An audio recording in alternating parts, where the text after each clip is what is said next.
The day came when Penelope would finally have to choose her new husband among the suitors.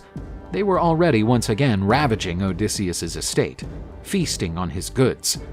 Inspired by the goddess Athena, Penelope came up with Odysseus's bow. She would set suitors a challenge, which was to be overcome by whoever wanted to be her husband.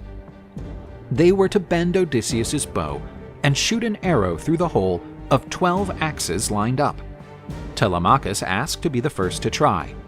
If he achieved that feat, his claim to the throne would be further legitimized. The young man tried 3 times to bend Odysseus's bow, but without success. On the 4th attempt, just as he was about to succeed, Telemachus looked at his father and understood the message in the man's gaze.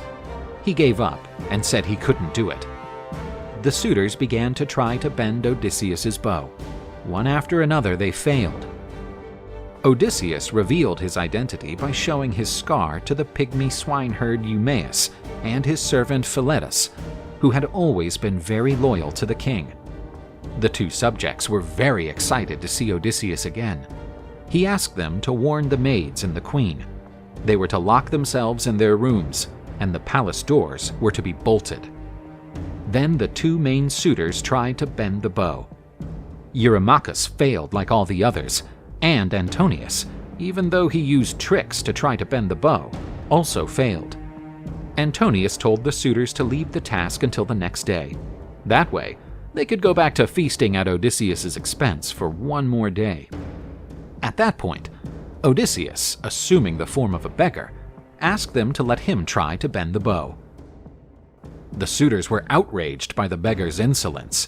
If he succeeded in bending Odysseus's bow, they would all be humiliated, and their reputation would be ruined.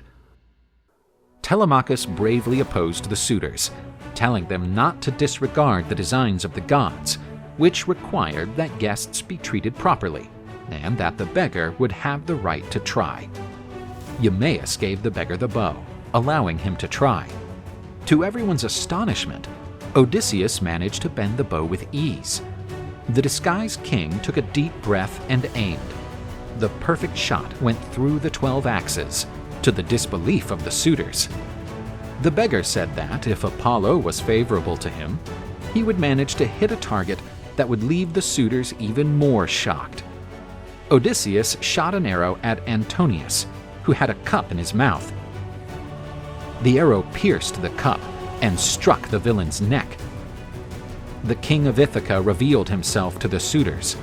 At that moment, due to Athena's blessings, Odysseus was glorious, as in his golden days of bravery in Troy. His son Telemachus, with spear and shield, stood beside him. Eurymachus, realizing the mistake he had made, tried to negotiate and guaranteed that all of Odysseus's dilapidated possessions would be returned in time. Gold and bronze would be offered in abundance until his anger was appeased. But the rightful king of Ithaca said that all the gold in the world would not stop his vengeance. Eurymachus advanced against Odysseus, drawing a dagger, but was killed by an arrow shot by the king. Odysseus's great battle against the dozens of suitors began. His enemies were unarmed, for Telemachus had hidden all the weapons that had been left exposed. Odysseus did not waste any arrows. As if inspired by Apollo, the silver bow archer, he shot down the suitors one after another. The arrows ran out, but there were still dozens of enemies in the hall. Telemachus was defending his father's flank with great bravery and ferocity. Odysseus and Telemachus were at a great disadvantage. Realizing that Odysseus was beginning to falter, Athena encouraged him and told him to remember that at Troy, he faced and defeated a greater number of enemies more skillful and fearless than the suitors. Inspired by the goddess, Odysseus, Telemachus, the swineherd, and faithful servant Philetus fought against the suitors, eliminating them one after the other.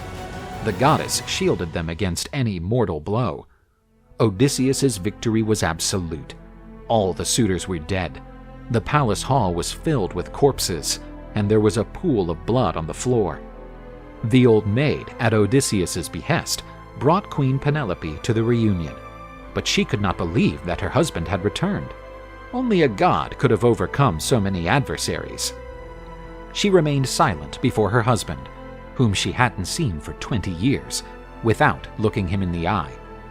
Odysseus, disappointed by the cold reception from the suspicious queen, demanded that they tidy his bed, for he wanted to rest. Penelope decided to test him and asked the servant Euryclea to take Odysseus's bed to another room. Odysseus, realizing how cunning his wife was, said that such a thing was impossible. He had built the bed for the couple using an oak tree. It would be impossible to move it because of its great weight. Penelope's eyes sparkled at that moment, for only Odysseus could know the details of how the bed had been designed. Penelope threw herself into the arms of her beloved husband, for whom she had faithfully waited for his return for 20 years. They went to the couple's bedroom to make up for lost time. During the night, Odysseus told Penelope much of his adventures. On orders from Athena, Aurora, the goddess of dawn, took her time to appear so that the couple would have more time for themselves. As the new day dawned, Odysseus felt he had returned to the place he should never have left. His place in the world was not beside great kings or gods. It was there, beside his beloved and faithful wife Penelope, and his son Telemachus, who gave him such pride.